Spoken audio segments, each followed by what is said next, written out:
नमस्कार, मैं हूं शीनम शर्मा। बहुत स्वागत है इस बुलेटिन में आपका। 2024 के लोकसभा चुनाव को लेकर बीजेपी ने तैयारी शुरू कर दी है। संगठन को और ज्यादा मजबूत करने और बूथ लेवल पर तैयारियों को पुख्ता करने की कवायद जारी है। ऐसे में पार्टी के राष्ट्रीय महामंत्री बीएल संतोष लखनऊ के 2 दिवसीय दौरे पर थे और आज भूपेंद्र चौधरी और डिप्टी सीएम केशव प्रसाद मौर्य समेत तमाम बड़े नेताओं और पदाधिकारियों के साथ बीएल संतोष ने बैठक की है। बैठक में 12 लोगों की टीम गठित की गई है, जिसमें प्रशिक्षण टीम के 6 पदाधिकारी और अलग अलग क्षेत्रों के 6 पदाधिकारी शामिल हैं। 12 लोगों की ये टीम अगले महीने से 2024 के लोकसभा चुनाव के लिहाज से कार्यक्रम बनाएगी और ये टीम बीजेपी के जिला पंचायत अध्यक्षों को ट्रेनिंग देगी।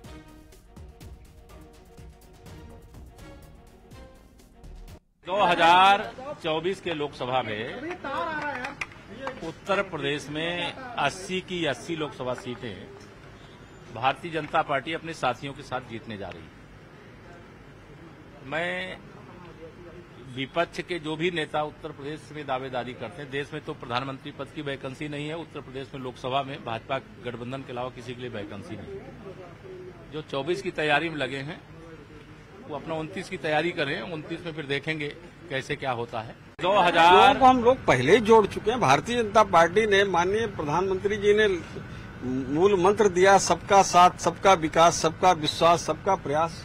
तो सबके साथ लेकर सबका विकास हो रहा है और सबके सामूहिक प्रयास से, सबके विश्वास से, और ये भारत आत्मनिर्भर बन रहा है। तो ये तो हम सब लोग पहले से ही कर रहे हैं। लोगों को हम और चलिए सीधा रुख करते हैं। हमारे सहयोगी संकेत मिश्रा लखनऊ से हमारे साथ लाइव जुड़ चुके हैं। संकेत, काफी महत्वपूर्ण आज की ये बीजेपी की मीटिंग, टीम बना दी गई है 12 सदस्यों की, जो जगह जगह पर जाकर बीजेपी को बूथ लेवल पर मजबूत करने का काम करेगी। क्या कुछ आज की बैठक में रहा? बैठक खत्म हो चुकी है, विस्तार से बताइए। बिल्कुल, देखिए, राष्ट्रीय महामंत्री संगठन बीएल संतोष का 2 दिवसीय उत्तर प्रदेश का प्रवास था। आज वो प्रवास खत्म हो गया है और वो दिल्ली रवाना हो गए। लेकिन उन्होंने जो कल 3 बैठकें की भारतीय जनता पार्टी के संगठन के पदाधिकारियों के साथ में, उसके बाद विस्तारकों के साथ में, और लोकसभा जो हारी है भारतीय जनता पार्टी 14 सीटें, उन 14 सीटों के लोकसभा प्रभारियों के साथ में बैठक की।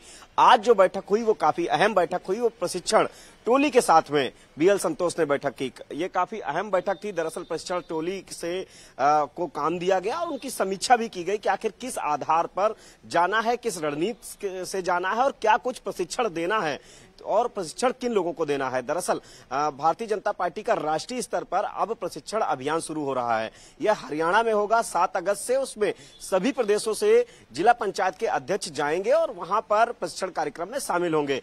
और उत्तर प्रदेश में भी हर क्षेत्र स्तर पर भारतीय जनता पार्टी ने संगठन को 6 क्षेत्रों में बांटा है। उन सभी 6 संगठनात्मक क्षेत्रों में निकाय के जो पदाधिकारी हैं, चाहे वो निकाय के अध्यक्ष हों, चाहे नगर पालिका अध्यक्ष हों, नगर निगम के महापौर हों या नगर पंचायत के अध्यक्ष हों या फिर जिला पंचायत अध्यक्ष हों, जिला पंचायत सदस्य हों, ये सभी क्षेत्रीय स्तर पर भी जो प्रशिक्षण कार्यक्रम होगा उसमें शामिल होंगे। और जो प्रशिक्षण देंगे उसके लिए आज एक कमेटी का गठन किया गया है। 12 सदस्यीय जो है प्रशिक्षण टोली बनाई गई है। ये पूरे उत्तर प्रदेश के अलग अलग क्षेत्रों में जाएंगे संगठन स्तर से और वहां पर प्रशिक्षण कार्यक्रम करेंगे। इसमें उत्तर प्रदेश सरकार के मंत्री भी शामिल होंगे। जाहिर सी बात है, भारतीय जनता पार्टी मुख्यमंत्री योगी आदित्यनाथ के विकास की योजनाएं, प्रधानमंत्री नरेंद्र मोदी की विकास की योजनाएं, जन कल्याणकारी जो योजनाएं हैं, जिन योजनाओं से सीधे लाभार्थियों को फायदा मिला है, उन लाभार्थियों के साथ में भी संवाद करेंगे। बताएंगे बूथ स्तर पर यह प्रशिक्षण टोली कि आखिर किस तरीके से केंद्र की और प्रदेश की सरकार भाजपा की काम कर रही है आम जनता के लिए, और भारतीय जनता पार्टी का संगठन बूथ स्तर पर जाएगा। कार्यकर्ताओं को भी इसी वजह से प्रशिक्षित किया जाएगा। यही प्रशिक्षण उन कार्यकर्ताओं को दिया जाएगा। जाहिर सी बात है, मिशन 2024 की तैयारी में जो भाजपा जुटी हुई है वो प्रशिक्षित कार्यकर्ताओं की एक बड़ी फौज तैयार कर रही है। ऐसे प्रशिक्षित कार्यकर्ता जो बूथ स्तर तक बेहतर मैनेजमेंट कर सके और जो वोटर है भारतीय जनता पार्टी का उसको बूथ स्तर तक वोट कराने ला सके। और यही नहीं, बीएल संतोष ने सीधे तौर पे कहा, जो डिलीवरी बॉय हैं आपके घरों में आते हैं, जो दूध वाले हैं, जो स्विगी वाले हैं, जोमेटो के लोग हैं, इन सभी कर्मचारियों से भी बातचीत करिए, इन सभी लोगों से बातचीत करिए, भारतीय जनता पार्टी के पक्ष में लामबंद इनको करिए। तो जाहिर सी बात है कि भारतीय जनता पार्टी अब हर जमीन पर उतरकर चुनावी मैदान में जाएगी और जाहिर जाहिर सी बात है कि बीजेपी की यही वो रणनीति भाजपा की 2 दिन से बन रही थी। बीएल संतोष यही मंत्र देके कार्यकर्ताओं को गए हैं लखनऊ से, और ये काफी अहम दौरा राष्ट्रीय महामंत्री संगठन बीएल संतोष का उत्तर प्रदेश का था। सभी अभियानों की उन्होंने समीक्षा भी की और आगे का जो प्रशिक्षण कार्यक्रम है उसका भी रोड मैप वो तैयार करके गए हैं। बिल्कुल, और साथ ही संकेत अब आगे की क्या रणनीति रहेगी आगे भी, क्योंकि बीजेपी का इसी तरह से बैठकों का दौर जारी रहेगा, और ये जो 12 लोगों की टीम है किस तरह से अपनी भूमिका निभाएगी और किस तरह से आगे की रणनीति बीजेपी की रहेगी, क्योंकि उन सीटों पर फोकस करना भी जरूरी है जो हारी हुई सीटें हैं, और इसके लिए भी बीजेपी तमाम कोशिशें कर रही है। बिल्कुल, देखिए किसी भी भारतीय जनता पार्टी के संगठन का यह मानना है, और बीएल संतोष ने सीधे तौर पर जो संगठन की बैठक में निर्देश दिए हैं, उन्होंने जो मंत्र दिए हैं उसमें सीधे तौर पर उन्होंने कहा कि किसी भी बड़ी लड़ाई को जीतने के लिए जो कार्यकर्ता हैं वो प्रशिक्षित होने चाहिए, ट्रेंड कार्यकर्ता होने चाहिए। वो उनको पता होना चाहिए कि आखिर हमें किस समय किस बात को रखना है, और यही वो वजह है कि भारतीय जनता पार्टी कोशिश कर रही है प्रशिक्षित कार्यकर्ताओं की बड़ी टीम तैयार करने की।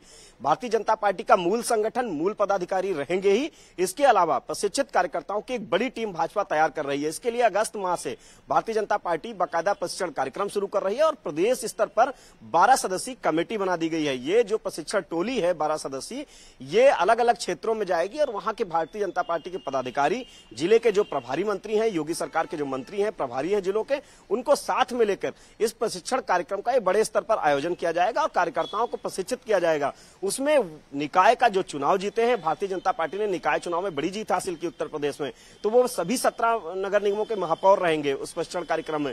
इसके अलावा जो नगर पंचायत के अध्यक्ष हैं, नगर पालिका के अध्यक्ष हैं, क्षेत्र पंचायत सदस्य हैं, जिला पंचायत सदस्य हैं, जिला पंचायत अध्यक्ष हैं, इनको भी भारतीय जनता पार्टी प्रशिक्षित करेगी अपने मूल पदाधिकारियों की तरह, कि ये भी भारतीय जनता पार्टी की रीति नीति और उनके कामकाज को बेहतर तरीके से समझें, और उसके बाद उन कामकाजों को, जो तमाम चुनावी अभियान आते हैं उनको लेकर जनता के बीच में जाएं और जनता को भारतीय जनता पार्टी के पक्ष में लामबंद करें और बीजेपी के पक्ष में एक बेहतर माहौल बनाया जा सके।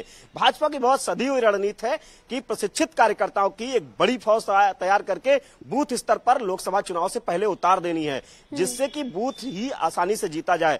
और ये मंत्र प्रधानमंत्री नरेंद्र मोदी ने दिया कि बूथ जीतना है तो चुनाव जीतना है। यही वो वजह है बूथ सशक्तिकरण पर भाजपा काम कर रही है, और बूथ सशक्तिकरण तभी हो पाएगा जब कार्यकर्ता प्रशिक्षित होगा। ठीक है संकेत मिश्रा, बहुत शुक्रिया इस तमाम जानकारी के लिए आपका। लोकसभा चुनाव से पहले एनडीए में तमाम क्षेत्रीय दल शामिल हो रहे हैं। ओम प्रकाश, राजभर के बाद अब प्रगतिशील मानव समाज पार्टी भी एनडीए में शामिल हो सकती है। पार्टी के राष्ट्रीय अध्यक्ष प्रेमचंद की ओर से कहा गया है कि गठबंधन में शामिल होने के लिए हमारी अमित शाह समेत बीजेपी के तमाम नेताओं से मुलाकात हुई है और 15 अगस्त तक एनडीए में शामिल होने का औपचारिक ऐलान हो सकता है। उन्होंने कहा कि लोकसभा चुनाव में वो 5 सीटों की दावेदारी पेश करेंगे। बातचीत गठबंधन को लेकर के हुई है।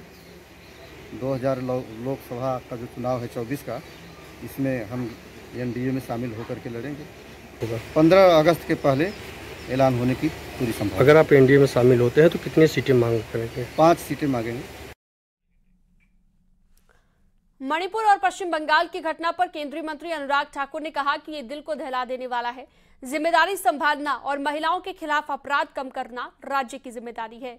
मैं विपक्ष से अनुरोध करूंगा कि वो चर्चा से न भागे। दुष्कर्म उतना ही कष्टदायक, पीड़ादायक है, चाहे वो किसी भी राज्य में हो।